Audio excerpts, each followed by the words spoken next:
सम्पूर्ण नमस्कार। अधिकारी दिपेन्द्र यादव एडीवाई युट्युबमा यहाँलाई स्वागत छ। सबभन्दा पहिला जय सीताराम।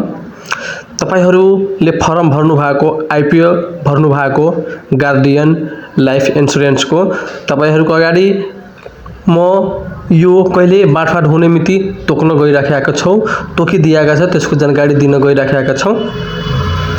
आशा छ कि सम्पूर्ण साथीहरुलाई यो आईपीओ परोस् भने माता सीतासँग प्रार्थना गर्दछु। गार्डियन मैक्रो लाइफ इन्स्योरेन्सको सही किताबमा तपाईहरुले भर्नु भएको छ। यो कहिले रिजल्ट यसको आईपीओ अलर्ट हुन्छ तपाईहरुको लागि यो जानकारी दिन चाहन्छौ। ल ढिला नगरी हामी अब यो रिजल्टको बारेमा जानकारी दिन चाहन्छौ। गार्डियन माइक्रो लाइफको आईपीओ माघ 6 गते आइतबार बाँडफाट हुने जानकारी गर्दछु। आईपीओ भर्ने यति जना रहेको छ। आईपीओ पर्ने 1,74,500 जना रहेको छ। खाली हात 17,23,900 यति जनाको खाली हात हुनेछ।